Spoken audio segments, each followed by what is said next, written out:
सभी भाइयों को राम राम नमस्ते। और मैं आपका भाई अभय त्यागी। और भाई आज ऐसी जगह आया हूँ जहाँ पर दो नदियों का मिलन होता है। जैसे कि आप सब देख रहे हो, पूरे भारत में और भारत से बाहर भी, विश्व में भी दूर दूर से विदेशी महाकुंभ के लिए जा रहे हैं। त्रिवेणी संगम पर जो हमारा मिलन होता है तीनों नदियों का, गंगा जमुना सरस्वती, ऐसे ही जिस जगह पर मैं खड़ा हूँ यहाँ पर भी दो नदियों का मिलन है। क्योंकि यहाँ पर आप देख सकते हो मेरे सामने, ये इधर की तरफ से अगर मैं कहूँ तो ये जमुना जी है, जमुना जी आ रही हैं। और इधर की अगर मैं बात करूं तो मेरे लेफ्ट हैंड की तरफ अगर आप देखोगे इधर की तरफ, तो इधर से हिंडन नदी आ रही है।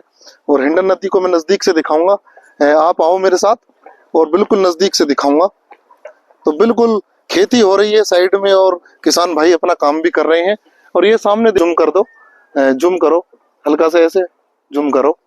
तो जूम करने से अगर आप देखोगे तो ये हिंडन नदी है ये सामने, और सामने से ये जमुना जी आ रही है। तो जमुना जी और यमुना जी का यहीं पर जो है मिलन है। आप देखो इधर की तरफ आओ मेरे साथ, तो मैं थोड़ा सा दिखाऊंगा आपको नजदीक से। ज्यादा नजदीक तो जाऊंगा नहीं, पर यहाँ से आप देख सकते हो, बिल्कुल स्पष्ट देख सकते हो। ये इधर की तरफ जो है ये यमुना जी है, और इधर की तरफ ये, मतलब इधर से हिंडन नदी आ रही है और सामने से यमुना जी आ रही है। तो दोनों का यहीं पर मिलन है। तो ये भी एक बहुत बड़ा मिलन है और संगम है। जिस तरीके से प्रयागराज में तीनों नदियों का संगम हुआ है, उसी प्रकार जिस धरती पर मैं खड़ा हूँ, जिस जगह मैं खड़ा हूँ, यहाँ पर भी मिलन है। तो मैं बिल्कुल विस्तार से बताऊंगा सारी बातें। आप बिल्कुल दिल थाम के और बिल्कुल सुने और समझें। समझाने का प्रयास करूंगा, बताने का प्रयास करूंगा जितनी मैंने पढ़ा है, लिखा है किताबों में, और जो मैंने देखा है उसके बारे में मैं थोड़ा समझा देता हूँ आपको विस्तार से। तो कहने का मतलब ये है दोस्तों, जो अपनी हिंडन है, हिंडन नदी, ये आप जानते होंगे उत्तराखंड से निकली है। और उत्तराखंड में अगर मैं बात करूं, शिवालिक पर्वत जो माला है, उसके उसमें एक वो है, पहाड़ी है जिसका नाम है शाकुंभरी पहाड़ी, शाकुंभरी देवी पहाड़ी। शाकुंभरी देवी पहाड़ी से हिंडन का निकास हुआ है। और ये जब आई है निकलकर, तो इसके तट पर बहुत ज्यादा श्रद्धालुओं ने अपनी मंदिर तपस्या करी है। क्योंकि ये जब निकलती है तो मैं बता सकता हूँ आप लोगों को, हिंडन नदी के सहारे जब निकलती है तो सहारनपुर से होकर मुजफ्फरनगर, मुजफ्फरनगर के बाद मेरठ, मेरठ के बाद बागपत, बागपत के बाद नवेदा और ग्रेटर नवेदा, इस तरीके से यहाँ पर आती है। अगर मैं इसकी अगर दूरी की बात करूं, यात्रा की बात करूं दोस्तों, तो ये 400 किलोमीटर की यात्रा कर कर जिस जगह मैं खड़ा हूं और यहाँ पर आकर आप सब देख सकते हो जमुना जी से मिल जाती है। तो ये 400 किलोमीटर की यात्रा हिंडन नदी अपने उत्तराखंड से यात्रा कर कर यहाँ पर आके मिलती है।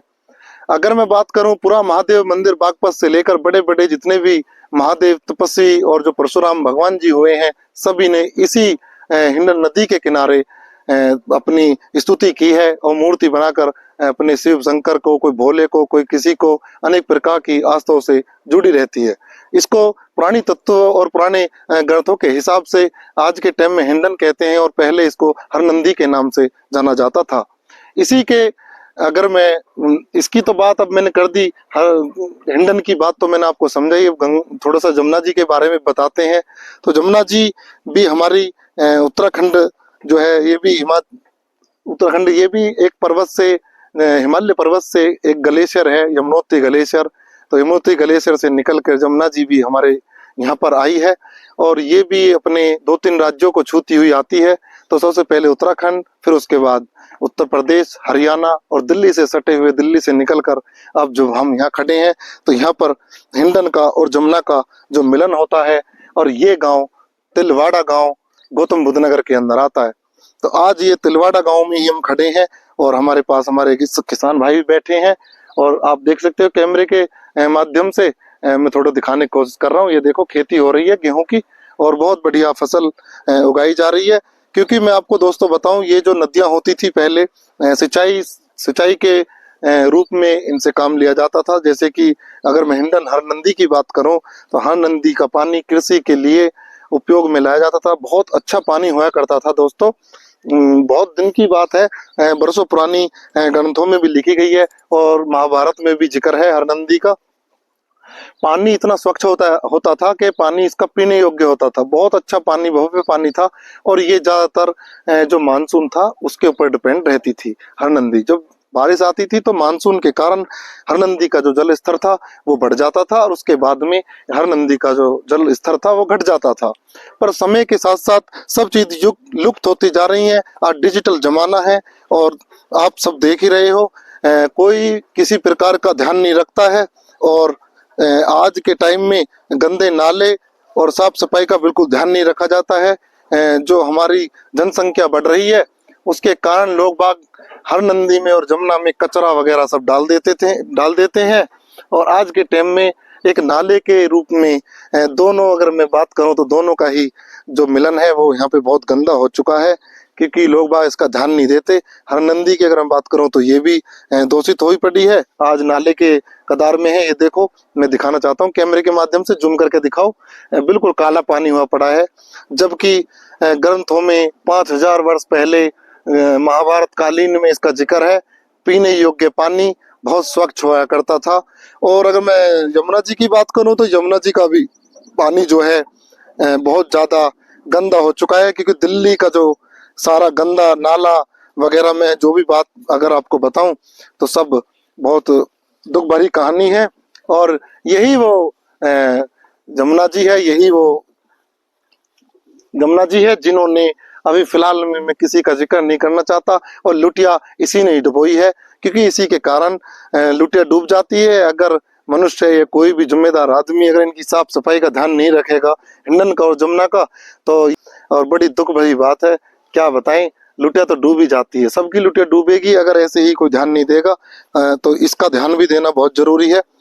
तो अब दोस्तों, आज मैं समय निकाल कर यहाँ पे आया और मैंने सोचा कि आपको धार्मिक वीडियो मंदिरों की तो मैंने दिखाता रहता हूँ आए दिन, अलग अलग शहर से, अलग अलग जगह से। तो आज मैंने सोचा कि जैसे कुंभ चल रहा है प्रयागराज में, वहाँ पे तीनों नदियों का मिलन है, ऐसे ही आज जो है यहाँ पे भी दिखाने का सौभाग्य मेरा भी बना। और मैं आपको वीडियो शूट करके दिखा रहा हूँ कि यहाँ पे जैसे मैंने अभी बताया आपको, ये जमुना जी जो है ये भी अपने आ रही हैं। और यहाँ पे देखो, बिल्कुल पानी बिल्कुल सूखा हुआ है, जल स्तर बहुत कम हो गया है। आने के बाद जल स्तर जो है पता नहीं किस वजह से कम है। हमारे कुछ किसान भाई भी बैठे हैं, इनसे भी बात कर लेंगे, कुछ अगर बताएं इसके बारे में। तो भैया, अगर इसका जल स्तर की बात करें, जल स्तर कैसे कम होगा? जल स्तर तो इसमें आता ही नहीं है। अच्छा, सिर्फ शिविरों का और गंदा पानी आता है इसमें। जो गंद है कंपनी का, नवेड़ा का, दिल्ली का। और इसमें जो जल स्तर छोड़ा जाता था पहले साफ, वो इसमें है ही नहीं, अब आता ही नहीं। जानवर भी नहीं पीते, कुत्ता भी नहीं पीते, भैंस नहीं पीती, बदबू मारती, अब भी बदबू मार रही है। सिंचाई में भी इसमें पानी को काम नहीं आता है, फसल बेकार हो जाती है। यानी इतना गंद है कि कुछ कही नहीं जाती। बस भैया भी बता रहे हैं कि अभी जो है सीवरों का पानी और जो दिल्ली से जो छोड़ा जा रहा है, ये जो गंदगी जो डाल रहे हैं जगह जगह फैक्ट्रियों की है, जमुना का स्तर इतना गंदा कर चुके हैं। और जल स्तर तो बिल्कुल खत्म ही हो गया है, क्योंकि बीच में फाटक भी है 9 नंबर पुल का, ओखला ब्रिज के वहां पर यहाँ पे पानी तो जब छोड़े, जब उधर पानी सही हो, स्वच्छ पानी तो है ही नहीं, पानी छोड़ने से क्या वो भी गंदा ही पानी आएगा। तो भैया, क्या काम कर रहे हो यहाँ पे, क्या क्या देख रहे हो आप? बैठे बस ऐसे अपना खेती वेती देखते रहते हैं, जानवर पानवर भैंस में चुग रही है। अच्छा अच्छा। और बस ये अपना देखते रहते हैं। अच्छा अच्छा। देखो भैया भी बता रहे हैं, तो भैया मिलन तो यही है ना दोनों नदियों का हिंडन नदी और जमुना नदी दोनों का मिलन है ये। तिलवाड़ा गांव है, इसके पास करी होती निकलती चली जाती है जेवर की तरफ को, आगरे की तरफ को। दोस्तों, मैं आपको बताना चाहता हूँ, ये नदी यहाँ से जब निकलती हैं दोनों साथ मिलकर, तो ये 400 किलोमीटर की दूरी कर ये आती है हरनंदी, हिंडन नदी, ये जो इधर की तरफ है। और इधर की अगर मैं बात करूं तो इधर से यमुना जी आती हैं, जो कि उधर से हरियाणा राज्य होती ओर आ रही है, उत्तर प्रदेश, और अपना दिल्ली से सट के आ रही है इधर से। ये भी हिमालय यमुनोत्री जी से आ रही है, ग्लेशियर पिघल रहा है। और ये सीधी प्रयागराज, यहाँ से दोनों नदियां मिल जाती हैं और सीधी जाती है प्रयागराज, जैसे मथुरा, आगरा और उसके बाद लखनऊ होती हुई सीधी प्रयागराज जाएंगे। तो प्रयागराज जाने के बाद अगर मैं यमुना जी की बात करूं तो यमुना नदी जो है हमारी, ये 1376 किलोमीटर की यात्रा पूरी करती हैं और वहां पे जाके मिल जाती हैं। 1376 किलोमीटर, मतलब 855 मील की अगर मैं बात करूं तो यमुना जी इतना सफर तय करने के बाद प्रयागराज में जाके मिल जाती हैं गंगा जी से। और वहीं पर गंगा जमुना सरस्वती, जहां पर आजकल नान चल रहा है महाकुंभ उसी के नाम से, फिर ये आगे निकल जाती हैं और डेंड में जाकर बंगाल की खाड़ी में जाके गिर जाती हैं। बस सागर है, महासागर, हिंद महासागर, उसी में जाके सब मिल जाती हैं। और जो हमारा भारत का जो कल्चर है, देवी देवता और जिन्होंने बड़ी बड़ी तपस्या की है, भगीरथ जी ने गंगा जी नीचे उतारी, उनकी पीढ़ियां कई चली गई, ऐसी मान्यता है और उन्हीं की आज देन है। पर ये चीजें जो हैं यमुना और हिंडन लुप्त होती जा रही हैं और इस पे सरकार का किसी का ध्यान नहीं, कोई स्वच्छता का ध्यान नहीं, किसी चीज की कोई रुकावट नहीं। गंदे नाले, गंदा पानी इसमें प्रदूषित किया जा रहा है, प्रदूषण बढ़ता जा रहा है।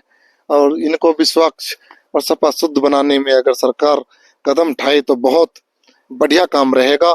और आने वाले समय में ये भी, यहाँ पे भी जहाँ पे मैं खड़ा हूँ, ये भी एक प्रयागराज होगा और तीर्थ स्थान होगा, मिलन का स्थान होगा और ये भी एक कुंभ होगा। ऐसी मैं कामना करता हूँ। अगर ऐसा हो तो बहुत अच्छा रहेगा। आने वाले समय में जो नौजवान साथी हैं, जो सनातन धर्म से बिछड़ चुके हैं, उनको एक नई शिक्षा मिलेगी और नई ऊर्जा मिलेगी और नई जगह आने का एक अवसर प्रदान होगा।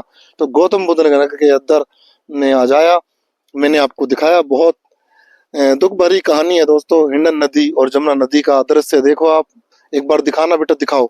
बहुत ज्यादा मैं क्या बताऊं, बहुत दुख भरी कहानी है। दुनिया जा रही है प्रयागराज महाकुंभ और यहाँ का जो कुंभ है, जो मिलन है, वो देखो किस तरीके का है। आप सभी देखें दोस्तों, सभी दर्शक यूट्यूब के माध्यम से देख रहे हैं दोनों का मिलन। कभी का जमाना था जब सफा शुद्ध पानी हुआ करता था, पीने योग्य पानी था और लेके लाल किले से लेके ताजमहल तक यमुना जी निकलती थी, बहती थी और पानी यूज में लिया जाता था। आज सब चीज लुप्त होती जा रही है। तो आज तिलवाड़ा गांव में आए दोस्तों, और तिलवाड़ा गांव में वीडियो शूट करी है और भैया से बात भी करी है। तो दोस्तों, जैसा कि आप सभी को मैंने अभी दिखाया, और भाई जमुना जी ने लुटिया तो डुबोई थी, आपको पता और आप सब जानते हो। अगर काम नहीं होगा तो भाई जमुना जी लुटिया सबकी डुबो देगी। तो हमारा काम जरूर करो और इनका जो ध्यान रखना जरूरी है, दोनों नदियों का, हिंडन का भी और जमुना जी का भी, हरनंदी का, जो मैंने आपको बताई है। और एक चीज और मैं बताता हूँ दोस्तों, ये जो नदी है, जो हिंडन नदी आई है हरनंदी, बागपत, मतलब सहारनपुर से आती है मुजफ्फरनगर, बागपत, और अपने गाजियाबाद होती है और नवेड़ा आ जाती है। इसकी एक सहायक नदी जो है वो काली नदी के नाम से है, आपको पता होगा। हिंडन के साथ एक काली नदी भी चलती है। और आपको ये भी पता होगा कि जमुना के साथ जो है ये हरनंदी भी चलती है। और जो जमुना जी हैं ये हमारी गंगा जी के साथ चलती हैं। और जो यमुना जी हैं वो भारत में चौथे नंबर की नदी है, जो सबसे बड़ी नदी है, चौथे नंबर पर आती है।